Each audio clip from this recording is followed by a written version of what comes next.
आप सबको मेरा हार्दिक नमस्कार। डिस्कवरी ऑफ स्पिरिचुअल इंडिया के कार्यक्रम में मैं आपको स्वागत करता हूं।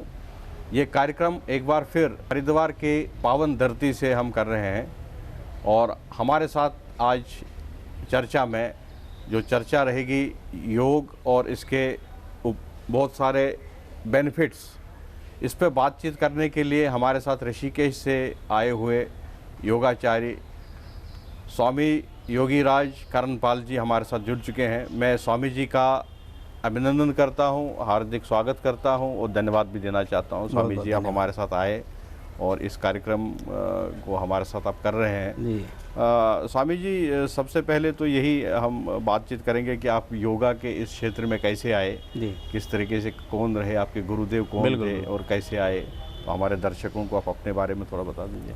देखिए, सबसे पहले तो मैं ये बताना चाहूँगा कि योग के क्षेत्र में रुचि तो बचपन से रही, क्योंकि शायद पिछले संस्कार रहे होंगे जो इस लाइन में आए, योग की लाइन में आए। जी जी।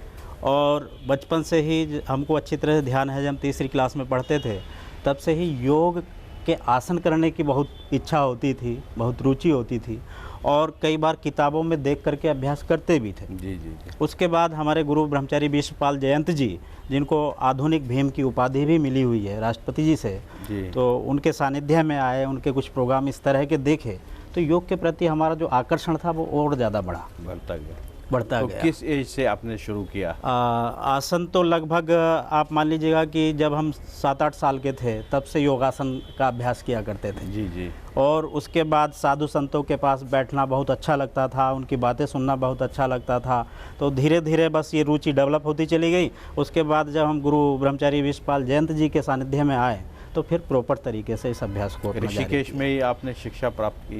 ये शिक्षा जो है हमारी ब्रह्मचारी विश्वपाल जयंत जी का आश्रम कोट द्वार में कड़ाव आश्रम के नाम से है। आप जानते होंगे कि जहाँ पर भरत कभी सिंहों के साथ खेला करता था जी, उसी धरती से हमने योग की शुरुआत की।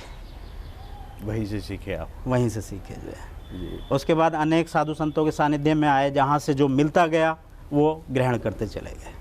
जी महाराज जी, दो शब्द हैं जी, एक है योग, एक है योगा जी। तो हमारे दर्शकों के मन में भी ये जिज्ञासा होगी कि क्या ये दोनों एक ही है कि दोनों अलग अलग शब्द हैं? नहीं, असल में ऐसा है, देखिए, अगर आप भारतीय संस्कृति की बात करें तो भारतीय संस्कृति में योग भारत की सांस्कृतिक विरासत है जी, और योग का अर्थ है जोड़ना। लेकिन आज क्या है कि अगर उसको इंग्लिश में हम लिखते हैं तो YOGA, ये बन जाता है योगा।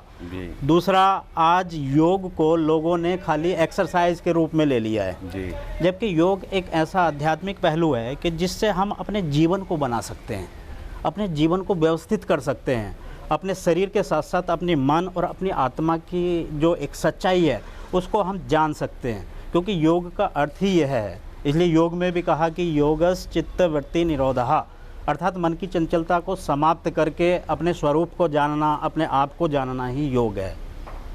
तो योग का जो आध्यात्मिक पहलू है वह तो यही है कि हम ऐसा जीवन प्राप्त करें कि हमको परमपिता परमात्मा ने जो ये मानव शरीर दिया है, हम स्वस्थ रहते हुए और मन से पूरी तरह से शांत रहते हुए उस परम सत्ता से जुड़े, उस परम सत्ता को हम जानें, अपने स्वरूप को जानें, अपने आप को जानें, और योग के जो हमारे महर्षियों ने, हमारे गुरुओं ने, हमारे ऋषियों ने अंग बनाए, उन पर चल करके परम गति को प्राप्त करें। योग क्या है? योग अवस्था जब हम कहते हैं योग अवस्था में है? हाँ, योग अवस्था है कि जब हमारा मन पूरी तरह से शांत होता है, स्थिर होता है, हमारा शरीर स्वस्थ रहता है। तो आप देखते हैं कि जब शरीर स्वस्थ होगा तो मन के विचार भी स्वस्थ होंगे, और शरीर रोगी होगा तो मन में भी गिलानी भाव आ जाता है जी। तो योग की अवस्था में जब हम योग का सही तरीके से अभ्यास करते हैं, सही मायनों में अभ्यास करते हैं, खाली आसन की दृष्टि से नहीं या खाली शरीर को स्वस्थ रखने की दृष्टि से नहीं, बल्कि शरीर को स्वस्थ बनाते हुए, मन को स्वस्थ बनाते हुए उस स्थिति में पहुंचना है कि जिस स्थिति में पहुंच करके कुछ पाना ही शेष ना रहे।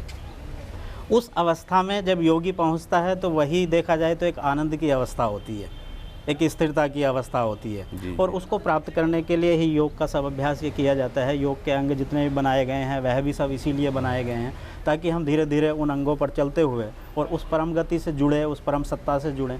क्योंकि योग की सबसे बड़ी खासियत यही है कि व्यक्ति चाहे किसी भी कार्य क्षेत्र में, वह नौकरी करता है, व्यवसाय करता है या खेतीबाड़ी करता है, उससे फ़र्क नहीं पड़ता है।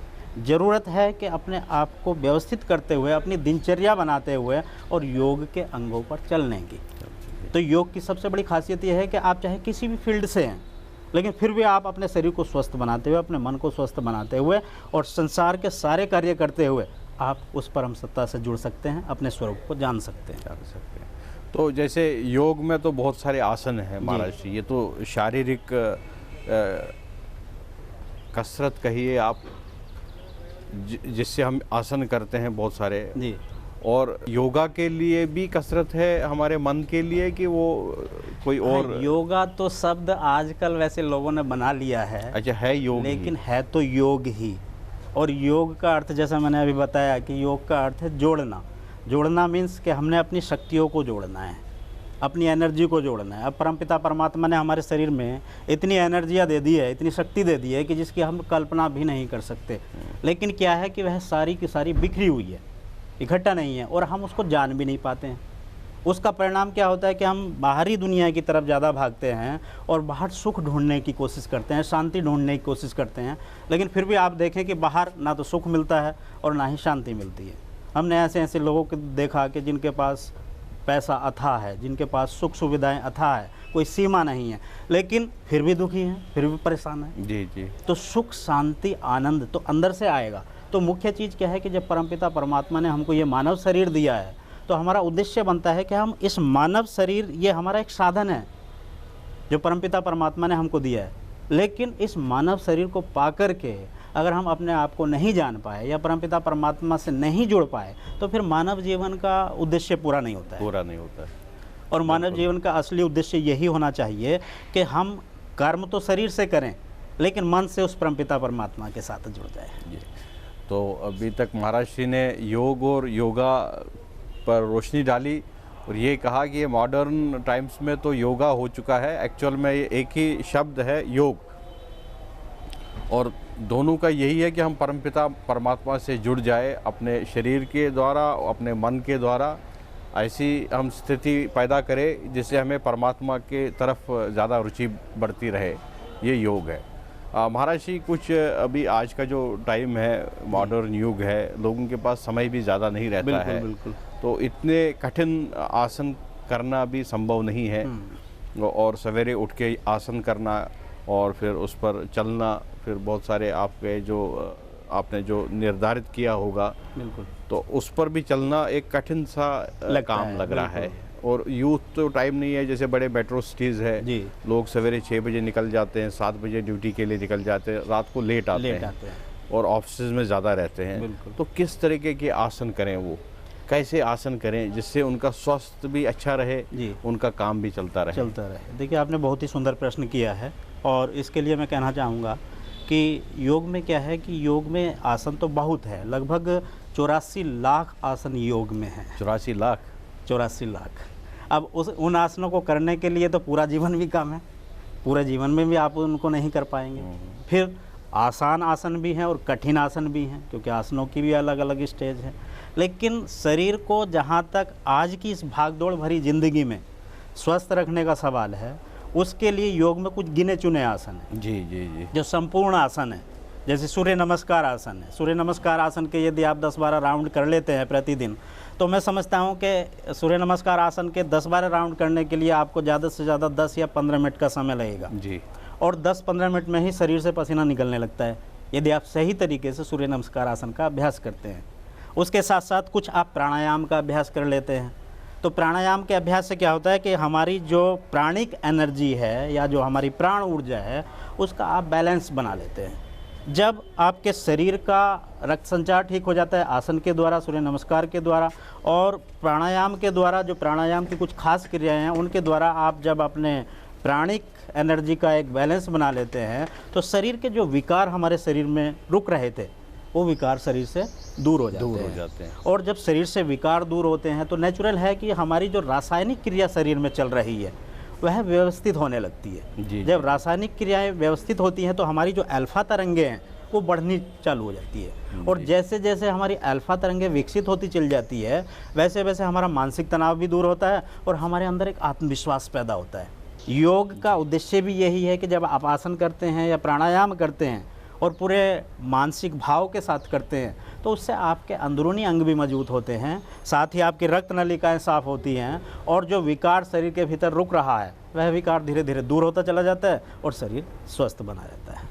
तो मतलब जो सरल है वो तो एक तो सूर्य नमस्कार है, सूर्य नमस्कार है और कई आसन प्राणायाम है। बिल्कुल। और कौन से आसन करने चाहिए महाराज जी जो देखिए आसन में तो कई आसन ऐसे हैं, आप भुजंगासन कर सकते हैं, आप धनुरासन कर सकते हैं, आप अर्ध शलभासन कर सकते हैं, शलभासन कर सकते हैं, आप इजीली जो है मत्स्य आसन है और कई इस तरह के आसन।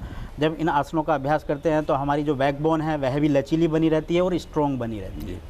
और ऑफिस में अगर कुर्सी पर बैठे बैठे कोई करना चाहता है पॉसिबल है वो? बिल्कुल प्राणायाम का अभ्यास कर सकते हैं। आसन तो खैर ऑफिस में नहीं कर सकते हैं क्योंकि आसन करने के लिए तो आपको जगह चाहिए, 6x3 तो होनी ही चाहिए। जी। लेकिन यदि ऑफिस में उचित भी नहीं लगता है क्योंकि वो ठीक सही बात है, पर प्राणायाम का अभ्यास आप जरूर कर सकते हैं। और प्राणायाम में जैसे कपालभाति है, आपका भस्त्रिका प्राणायाम है, आपका अनुलोम विलोम प्राणायाम है, आपका उज्जाई प्राणायाम है, ये प्राणायाम आराम से बैठ करके किया जा सकते हैं।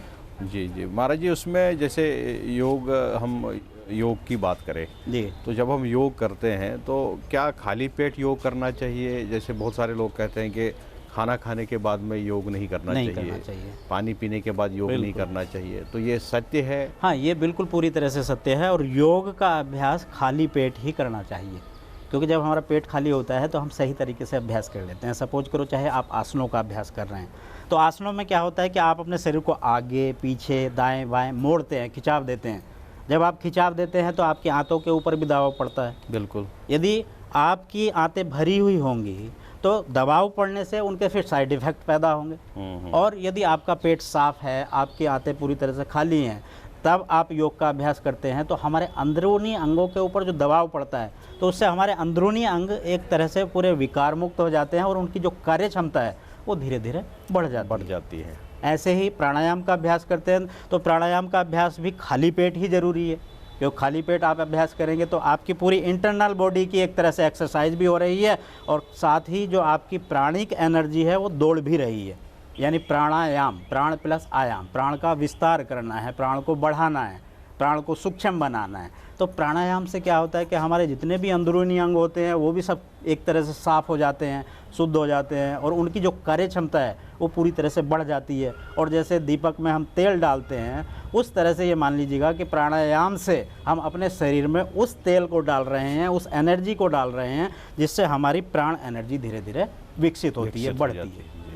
बहुत ही सुंदर शब्दों में महाराज श्री ने योगा और योग पर इन्होंने रोशनी डाली और सरल आसन भी बताए कि जिनके पास समय कम है वो सूर्य नमस्कार, प्राणायाम और भी आसन कर सकते हैं जो बहुत सरल है और जिनसे उनको लाभ मिलेगा।